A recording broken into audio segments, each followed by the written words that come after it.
Bonsoir et bienvenue à ce moment d'échange et de partage. Avant de commencer notre échange de ce soir, j'aimerais demander à tous ceux qui ne sont pas encore abonnés à ma chaîne de cliquer sur abonner pour pouvoir avoir mes prochaines vidéos gratuitement et puis aussi d'appuyer sur le pouce bleu pour m'encourager. Ma chaîne c'est Dusty Golden, D-U-S-T-Y Golden, G-O-L-D-E-N, sur YouTube. Et je vous remercie. Donc, la question de ce soir, c'est la vacance de pouvoir au Cameroun. Le pouvoir est définitivement vacant au Cameroun. Le président Paul Biya a complètement disparu. Et il y a au moins 3 questions à laquelle j'aimerais répondre ce soir. La première, c'est si le pouvoir est donc vacant, si le président Paul Biya n'est pas là, qui dirige le Cameroun en ce moment? La deuxième question, c'est pourquoi l'ambassadeur de France, M. Christophe Guilou, prend-il autant d'aile au Cameroun? Et la troisième question, c'est que doit faire le peuple camerounais? Je dois vous dire que je suis très déçu. Je suis très remonté. Mais je dois prendre mon mal à patience parce que c'est un combat d'endurance. Et quand on veut faire un combat d'endurance, on doit se préparer. On ne doit pas s'énerver. C'est une vraie question de souveraineté. Et ça dure depuis plus de 60 ans.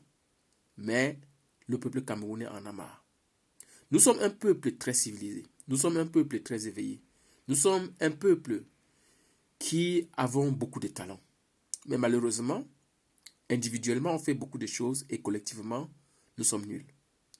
Mais je dois savoir aussi que nous sommes ainsi parce que le système nous a appris à être vraiment ainsi. On a de très grandes vertus de se casser entre nous, de nous dévaloriser entre nous. Et ça doit cesser. Le combat que nous sommes en train de mener, c'est d'abord pour essayer d'amener tous les Camerounais à comprendre que on gagnera tout ce combat ensemble. Ce n'est pas une question de supporter un tel ou un tel. En l'occurrence, actuellement, nous avons le Covid-19 qui est là et qui peut frapper n'importe qui. Qui peut frapper n'importe quel Camerounais, qui peut frapper n'importe quel être humain. Mais voilà que pendant que le monde entier est en train de combattre cette pandémie, le président Paul Biya a complètement disparu. Alors, la première question, qui dirige alors au Cameroun? On peut bien comprendre que les ministres de Paul Biya sont complètement pris de panique. Si on peut citer juste quelques petites décisions qui se prennent comme ça au jour le jour, on voit un ministre de l'administration territoriale qui court essayer de bloquer les fonds d'une association Survival Cameroun qui a été créée par le professeur Maurice Kamto pour pouvoir venir en aide au peuple camerounais pour combattre ce Covid-19. Au même moment, il y a d'autres fonds, une autre quête que je crois le gouvernement a initiée et apparemment, personne n'est en train de cotiser là-dedans. On ne sait même pas ce que ça devient. Au même moment, le ministre de la Santé du Cameroun est en train de demander des dons, des aides à des pays occidentaux, à différents pays. Et certains sont justement en train de leur faire part de leurs petits dons qu'ils ont bien envie de pouvoir le faire. Le Cameroun étant bien sûr un pays très pauvre, très endetté. Mais force est de constater que Survival Cameroun, une initiation des Camerounais par les Camerounais, collecte des dons et le ministre de la Santé refuse de les prendre. Alors que les soignants, les malades et le peuple en ont grand besoin. Force est de constater que d'un autre côté, le même régime décide d'annuler la fête du 1er mai et la fête du 20 mai à cause du coronavirus. Et dans la foulée, le même gouvernement décide d'alléger les mesures de confinement, les mesures de distanciation, les mesures de barrière contre cette pandémie. Qu'est-ce qu'on doit comprendre là-dedans? C'est-à-dire qu'aujourd'hui même, le ministre a décidé que, enfin le gouvernement camerounais a décidé que les Camerounais peuvent rentrer au bar, se saouler. Les travailleuses et les travailleurs de nuit peuvent reprendre leur boulot. Les tournes d'eau peuvent se remettre en route. Les vendeuses de rue, les nourritures de rue et tout ça. Et on sait très bien que c'est là où les gens se font empoisonner, c'est là où ils prennent toutes sortes de souillures. Alors que le coronavirus est en train de nous dire que vraiment, si on ne peut pas avoir peut-être les moyens d'avoir des solutions hydroalcooliques, de ceci, au moins se laver les mains, au moins manger d'une façon saine des produits locaux à la maison. Si vous avez envie de boire vos bières, achetez-les et allez les boire à la maison. Mais non, allez dans les bars, saoulez-vous. Malheureusement, actuellement, il n'y a pas de football pour pouvoir parler, pour être vraiment complètement sous. Voilà. Et puis, laissez vous cacher et laissez la vie faire son cours. Et demain, se lever et dire, ben, on va faire comment? Je ne sais pas. Les mots me manquent parfois. Le sens me manque. Je ne sais même pas comment m'organiser pour pouvoir exprimer tellement il y a des choses dans ma tête. Mais je vais quand même essayer. La deuxième question, c'est pourquoi l'ambassadeur de France prend autant d'aide? Nous savons qu'il y a quelque temps, le président de la République française, Emmanuel Macron, a dit à Calibri Calibro, au salon de l'agriculture, je sais qu'il y a un génocide au Cameroun. Je vais mettre la pression sur Paul Biya pour que ça s'arrête. C'est aux Camerounais de faire bouger les lignes au Cameroun, c'est-à-dire de faire avancer la démocratie au Cameroun. Comment ce même président français Emmanuel Macron peut-il continuer à supporter un ambassadeur, M. Christophe Guilou, qui se comporte comme un filou, comme un guignol, qui part faire un fake vidéo pour montrer que le président Paul Biya l'a bien reçu au palais d'Etoudi le 16 avril, lui tout seul, alors qu'il ne reçoit plus les Camerounais, alors que les Camerounais ne le voient plus jamais, depuis bientôt 2 mois. C'était pour essayer de faire en sorte que la vacance de pouvoir qui est déjà réclamée par les Camerounais puisse s'éteindre. Et peut-être a-t-il même réussi, puisqu'il est après parti parler à la télévision.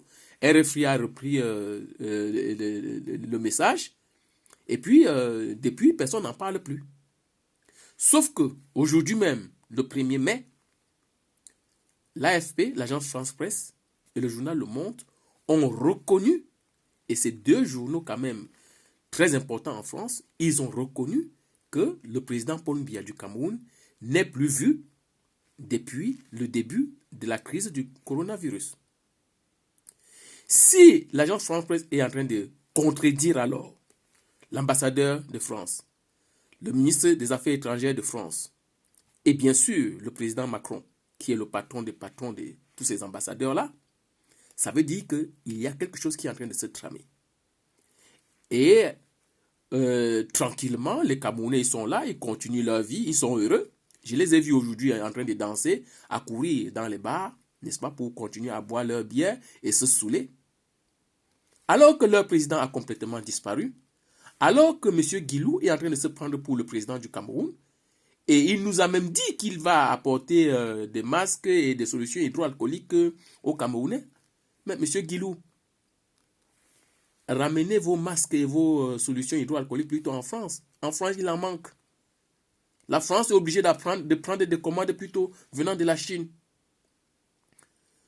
Le monde aujourd'hui est devenu tout petit comme ça. La moindre information, nous l'avons à la moindre seconde. Vous voulez encore tromper qui, M. Guilou? Pourquoi vous foutez cette honte-là à la France? M. Guilou, vous allez entrer dans l'histoire. Vous allez entrer dans l'histoire comme le vrai guignol de la France-Afrique. Nous n'allons pas vous oublier, M. Guilou, mais fichez le camp du Cameroun. Je ne veux même pas m'attarder là-dessus. La troisième question, c'est que doit faire le peuple camerounais actuellement? Peuple camerounais. Je sais que beaucoup se disent, ah, ça ne sert à rien. De toute façon, Paul Biya est fort. Il a l'expérience. Vous avez beaucoup parlé. Il est toujours là. Mais, suivez mon regard. Nous sommes en train de faire un travail que nous savons va être gagné par nous tous. Quand le peuple camerounais va se libérer, c'est les 25 millions ou les 30 millions de Camerounais qui vont être libérés. Et peut-être même que ça va aider tous les autres Africains noirs de se libérer. Et de se libérer de cette France. Et quand on dit de cette France, on sait bien de quelle France il s'agit. Parce que même si nous indexons le président Emmanuel Macron aujourd'hui, nous savons que le président Emmanuel Macron veut bien que le Cameroun soit redressé. Mais il y a une certaine idée, une certaine façon de penser, très médiocre, qui a été gardée depuis les années coloniales et post-coloniales, qui continue à être entretenue par une petite oligarchie. Et nous avons envie de leur faire comprendre que c'est terminé ce temps-là. Donc, peuple camerounais, c'est à vous, c'est à nous d'aller reconquérir notre souveraineté. Il y a des choses simples que vous pouvez faire aujourd'hui. La première, c'est de signer la pétition pour le départ immédiat de l'ambassadeur de France au Cameroun. Cette pétition a été initiée par le professeur Franklin Nyamsi Ouattara. C'est un digne fils du Cameroun qui se bat énormément pour apporter le pain spirituel de l'éveil, de la lumière au peuple camerounais. Il n'est certainement pas le seul. Il y en a beaucoup sur la toile qui le font. Mais il est remarquable. Je sais qu'il y en a encore beaucoup qui ne disent rien et qui peuvent dire des choses. Ça, c'est le moment de pouvoir le faire. Si vous avez l'occasion d'écouter ma vidéo, parlez maintenant. Dites de quoi souffre le Cameroun. N'ayez pas peur, n'ayez pas honte de notre pays. C'est comme ça qu'on va s'en sortir. On n'est pas contre qui que ce soit. Même les combattants qui se clashent entre eux, arrêtez ça. Arrêtez ça. Donc, signez cette pétition. Pétition pour le départ immédiat de l'ambassadeur de France au Cameroun. Faites comme moi. Ne la signez pas et restez tranquille. Faites signer cette pétition par vos enfants, par vos femmes, par vos amis, par vos frères. Moi, même à mon lieu de travail, j'en parle à mes amis proches. Je leur fais signer la pétition. Cette pétition, aujourd'hui, à l'heure où je suis en train de vous parler, est à 33 608 signatures. Tout à l'heure, j'ai écouté le professeur Nyamsi, il était encore à 33 400. Là, je suis à 33 608. Donc, entre-temps, il y a eu 208 personnes de plus. Nous voulons atteindre un chiffre au moins de 1 million. Et comme ça, le président Macron va être obligé. Parce que s'il y a 1 million de personnes qui ont signé cette pétition, il sera obligé de faire rentrer, de faire partie du Cameroun, son ambassadeur, M. Christophe Guilou. Et nous ne voulons même pas que le président Macron atteigne, qu'il puisse atteindre les 1 million. Il peut déjà le faire partie maintenant. Parce que ce sera un scandale. Et ce sera vraiment un caillou dans sa présidence. C'est-à-dire que dans sa mandature. Parce que le président Macron, moi qui vous parle, j'ai voté pour lui. Mais si cet état de choses perdure, non seulement je ne veux pas voter pour lui, mais je vais faire en sorte que tous ceux qui me connaissent ne votent pas pour lui. Ça, c'est clair. Parce que nous ne pouvons pas continuer à accepter des choses comme ça.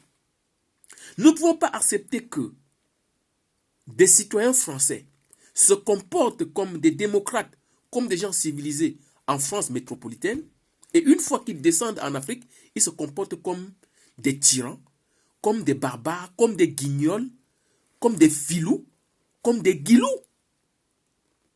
Incroyable. Il a fait quelle école de diplomatie, ce monsieur, pour pouvoir se comporter comme ça? C'est pas possible. C'est pas possible, monsieur Guilou. Foutez-nous la paix. Donc, peuple camerounais, signez déjà au moins cette pétition.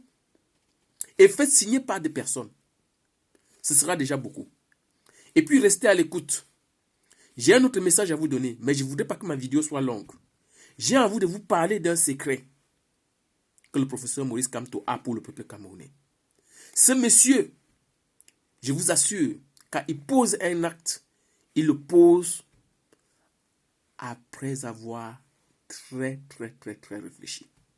Nous, Camerounais, avons la chance d'avoir parmi nous une créature comme Maurice Kamto.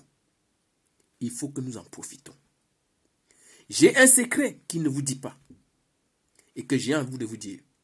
Donc ne manquez pas ma prochaine vidéo. Je vais vous dire le secret que le professeur Maurice Kamto n'est pas en train de vous dire en ce moment. Et peut-être que d'ici là, vous aurez pris la décision et vous aurez fait en sorte que le vrai problème qui se pose au Cameroun aujourd'hui soit fait. Et si ce problème-là est fait et réglé, les choses vont aller tout seuls. Et c'est une seule chose, le départ définitif de Paul Biya et de son régime. Il faut que Paul Biya et son régime partent. Ce n'est pas du Paul Biya ou rien, ou non. C'est qu'on en a marre. C'est qu'on a vu vraiment les limites de ce régime. Et actuellement, le Cameroun n'est pas dirigé. Ne rêvez pas. On est fiers d'être Camerounais. On parle. Mais moi, je vous dis, je n'ai plus honte de dire que je suis en train de vivre actuellement dans le pays le plus atypique du monde entier. Il n'y a pas un seul État au monde comme le Cameroun en ce moment. Je m'arrête là. Ne manquez pas mes prochaines vidéos. Et surtout, pour vous qui n'avez pas encore cliqué sur le pouce bleu, faites-le. Et surtout, si vous n'êtes pas abonné, abonnez-vous à ma chaîne Dusty Golden sur YouTube. À la prochaine. Et ne manquez pas les prochaines rencontres. Je vous remercie.